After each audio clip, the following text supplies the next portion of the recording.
muchos años el directorio del Partido Nacional, incluso funcionó en un momento donde el partido tenía una división, había dos directorios en paralelo, pero por suerte, cercanos a la década del 70, en los 60 y pico, se logró unificar el directorio y aquí comenzó a funcionar como autoridad única del partido. La sala tiene mil anécdotas, desde el propio hecho de que fue velado Luis Alberto de Herrera acá, y acá llegó su diariero a decirle, doctor Herrera, como todas las mañanas el diario El Debate, esos momentos especiales, la muerte de uno de los miembros del directorio, lo que significó todo eso dentro del momento de la sesión del directorio, Atilio Arrillaga, miembro del directorio, en medio de una sesión, y que precisamente en honor a Arrillaga y en honor al directorio continuó sesionando el directorio. Es una sala donde uno siente el peso de la historia, uno siente con mucha profundidad y con mucha fuerza todo lo que significa el haber transitado tanto tiempo, un partido casi bicentenario a lo largo de todo este tiempo. Ilustran, decoran la casa los principales mártires de nuestro partido, pero no solo de nuestro partido, también de nuestro país, porque está el general José Gervasio Artigas, está Juan Antonio Lavalleja, y luego todos los principales dirigentes que ha tenido el partido a lo largo de su historia, que nos dan una fuerza y nos miran, marcándonos el ritmo de las cosas, marcándonos cómo el partido debe plantarse, mirando su historia. El futuro hay que pensarlo sabiendo qué es lo que viene atrás. Por eso, en un momento dado, en el año 2008, conmemoramos el 15 de marzo la muerte de Wilson Ferreira Aldunate en el Parlamento, en una asamblea general que tuve el honor de poder hacer la apertura, y ese día lo hicimos en el Parlamento. Y a la noche, ese 15 de marzo, íbamos a tener una sesión solemne del directorio del partido, recordando a Wilson justamente, y a mí me pareció que era oportuno buscar algo de que lo pusiera presente a Wilson más allá de lo espiritual, algo que fuera el anclaje entre el espíritu y el cuerpo. En ese sentido, siendo secretario del directorio, el presidente era el doctor Jorge Larrañaga, me vine esa tarde acá a pensar un poco y bueno, seguramente Wilson desde el más allá, o Dios me mandó a levantarme y llamar a Susana Sierra de Ferreira. Cuando digo Susana me refiero a su viuda, Susana Sierra, y le pregunté: Susana, ¿me puedes regalar algo de Wilson? Yo había tenido el honor de haber trabajado con Wilson los últimos 2 años de su vida en el semanario La Democracia, y bueno, habíamos hecho una relación muy linda con Susana, que era una mujer excepcional, y me dijo: sí, querido, lo que quieras, ¿qué te puedo dar? Y le digo: si me regalas una silla de Wilson. Dijo: bueno, te regalo la que él usaba en su escritorio para sentarse a estudiar. Es esta silla. Dice: ¿cuándo la venís a buscar? Digo: no, ahora. La voy a buscar ahora de tarde y la vamos, hoy de noche la vamos a poner en función. A mí me pareció que traer esa silla de Wilson era significar algo muy importante en la historia del partido. El doctor Luis Alberto de Herrera, uno de los dirigentes más importantes de la historia del partido, que transitó con todas las aristas de revolucionario, de ir a la guerra del Chaco, de intelectual, de diplomático, de padre del revisionismo histórico de América, tiene un gran significado para nuestro partido, y ahí está su silla, donde nadie más va a poder sentarse porque seguramente nadie va a tener su grandeza. Pero pensar en la silla que usaba Wilson no era para, no tenía el sentido de inutilizarla y clavarla en un lugar, no había estado, era tratar de traer a lo físico el espíritu de Wilson. Es, como diría un amigo muy querido de Wilson, no de nuestra colectividad. Maneco Flores Mora, cuando él recibió la visita de Wilson, decía: se sienta en la silla invisible de Oribe. La silla invisible de Oribe está hoy aquí presente, y está la silla física de Wilson, para que al sentarse uno pueda sentir la fuerza tremenda que eso tiene. Es la fuerza tremenda de la tradición que nos potencie hacia el reclamo nuevo de estos tiempos a nuestro partido.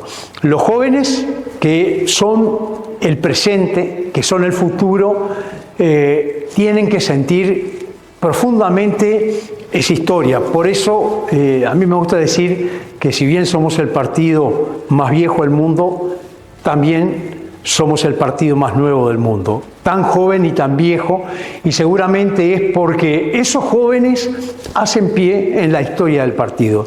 Y aquí a Wilson está dándole el peso, le está dando su fuerza espiritual a quien le toque presidir el partido. Cuando se produce el golpe de Estado, el 27 de junio del 73, cuando termina el proceso del golpe de Estado, que ya había empezado tiempo antes, por lo menos en febrero del 73 había comenzado, el Partido Nacional tuvo una actitud muy digna en aquel momento, que fue de enfrentarse rotundamente, con un espíritu de enfrentarse frente al autoritarismo y a la dictadura. Por supuesto que a la cabeza de ese proceso estaba Wilson Ferreira Aldunate, por entonces la figura que había sido descollante en el año 1971 y que es muy conocido su discurso de la noche del golpe de Estado. Naturalmente, la gran mayoría de los uruguayos conocemos esa imagen de Wilson el día del golpe de Estado, pero a su vez hubo otra cantidad de episodios que involucran a distinguidos correligionarios, compatriotas que dieron una dura batalla contra la dictadura. Wilson se fue en aquel momento al exilio, primero a Buenos Aires, en aquel momento Argentina vivía en democracia, luego vinieron los tristes episodios donde, fueron muertos compatriotas nuestros, 4 compatriotas, entre ellos Selmar Michelini, Gutiérrez Ruiz, Rosario Barredo y William Whitelaw, que si bien uno de ellos era nuestro correligionario, Héctor Gutiérrez Ruiz, el querido Toba, el Tobita, que ha dejado una familia maravillosa y que nos han acompañado, su viuda, sus hijos, sus nietos, durante todos estos años. En ese momento Wilson se va al exilio allá en Europa. Pero mientras tanto el partido acá, de algunas maneras, de la poca forma que podía, hacía cosas para enfrentar a la dictadura. La primera de ellas fue el 9 de julio. El 9 de julio hubo una marcha que se llamó A las 5 en punto, recordando aquel poema de Federico García Lorca, donde hubo una marcha por 18 de julio protestando por la democracia. Hubo también, muchos episodios de enfrentamiento. El directorio en aquel momento estaba presidido por quien hoy tenemos comprometido poner un cuadro de él en esta sala, no lo hemos hecho, por el capitán Omar Murdoch. El capitán Omar Murdoch presentó los recursos contra el decreto de disolución de la Cámara y la denuncia penal ante la Suprema Corte de Justicia. Fue un hombre muy valiente que quizás el partido debería recordar más su figura. Deberíamos, todos nosotros, estamos comprometidos a poner un cuadro recordando su figura acá y deberíamos recordarlo más asiduamente. También tenemos pendiente en esta sala poner en un cuadro de don Óscar López Balestra, diputado de Tacuarembó en el año 71 y que fue quizás el principal dirigente en la acción del partido durante todos estos años. Cacho, como le decíamos todos nosotros, era el hombre que comandaba toda la acción que había que hacer, era un hombre que iba a ver a Wilson, era un hombre que nucleaba muchachos y acá también hay un lugar de honor para él. En esta sala queremos representar todo el accionar del partido durante todo ese tiempo. Nosotros sacamos publicaciones clandestinas, se repartían como se podía, pero era muy difícil poder luchar en esa época contra una dictadura a través de medios pacíficos, y no había condiciones para hacer revoluciones como otro tiempo sí las tuvieron los blancos para hacer contra otros autoritarismos, sí pudieron hacerlo. El partido peleó como pudo y tuvo grandes hombres que nunca claudicaron. Cuando el directorio tuvo dificultades para reunir sus 15 miembros, presidido por el capitán Murdoch, decidió nombrar un triunvirato integrado por los principales representantes de cada una de las corrientes, por el Movimiento por la Patria, el escribano Dardo Ortiz, un legislador brillante, por el Movimiento Nacional de Rocha, el profesor Carlos Julio Pereira, que había sido el candidato a vice con Wilson en el año 71 y que fue un leal y fiel como pocos a Wilson durante toda la dictadura, y por nuestro querido Mario Heber, padre, abuelo de tantos queridos correligionarios y de una estirpe de blancos de toda la vida, de siempre. Mario Heber era un referente que además todos sentíamos un particular afecto por él. Mario también sufrió la muerte de Cecilia, su señora, que está allí, en un atentado increíble que en el año 78 se realizó contra Carlos Julio Pereira, contra Luis Alberto de la calle de Herrera y contra Mario Heber.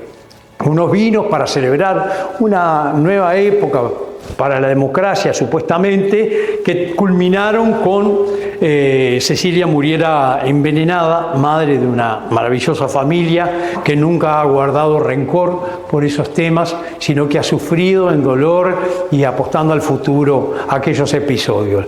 Mario, cuando Cecilia se fue, seguramente profundamente herido, al poco tiempo también se fue él, y en ese momento el partido, que tenía que seguir andando, nombró en su lugar por el herrerismo a Jorge Silveira Zavala.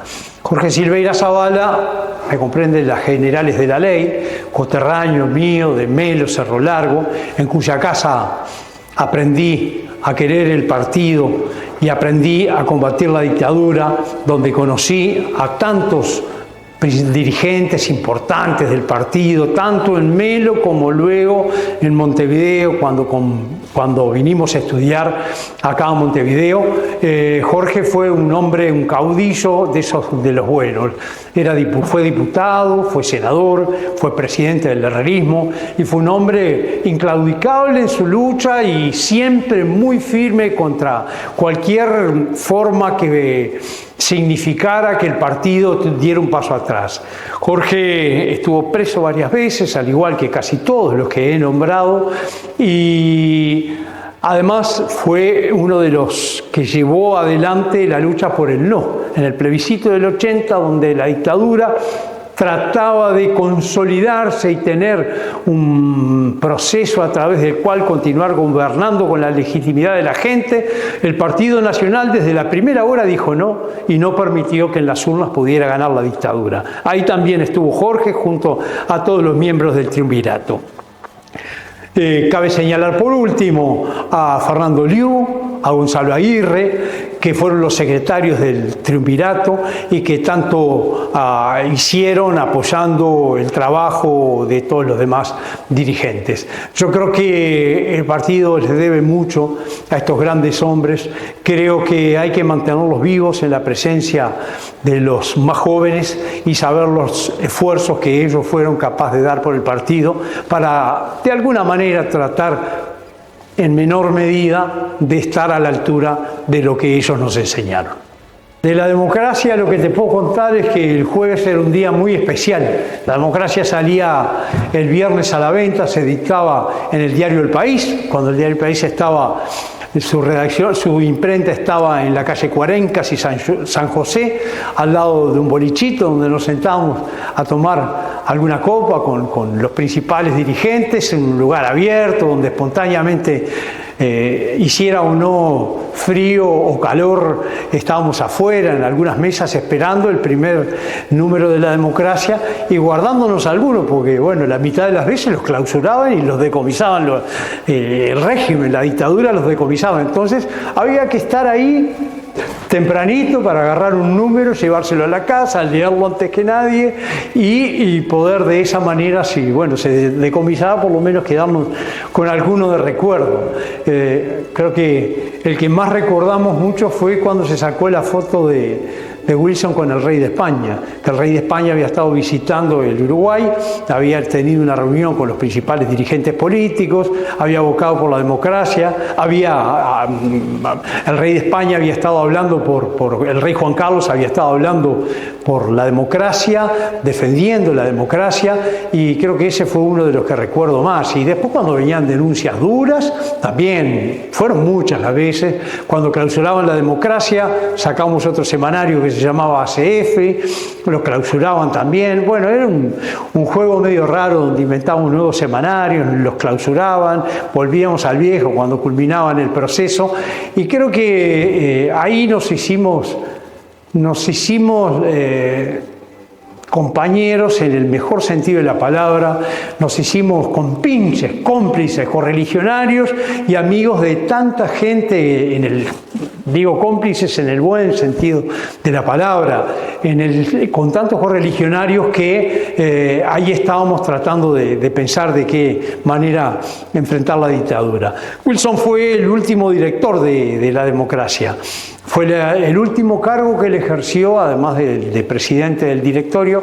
Él era el director de La Democracia, y en un aniversario de La Democracia se despidió en enero del 88, y bueno, recuerdo que cuando Wilson murió salió un número muy especial de La Democracia con características, con un papel muy lindo que a todos les recomiendo mirarlo, que se llama Simplemente Viva Wilson, donde está él de brazos cruzados, vestido como hombre de campo que lo era, con bombacha y camisa, como un paisano más, como un hombre de trabajo de campo más. Nada, creo que eso fue los recuerdos más lindos de La Democracia, de la redacción, de cuando se dictaba, haber trabajado con los principales periodistas que lo sacaban adelante, no era poca cosa. Un recuerdo muy especial a Alberto Sumarán. Alberto Sumarán fue el candidato cuando Wilson no podía hacerlo.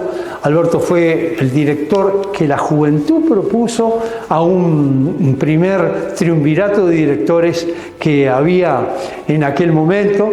El profesor Roberto Rubio, el escribano Jaso Anchorena y Alberto Sumarán. Alberto Sumarán fue propuesto por las coordinadoras de la juventud del Partido Nacional y bueno, cumplió más que con creces nuestro querido Panza.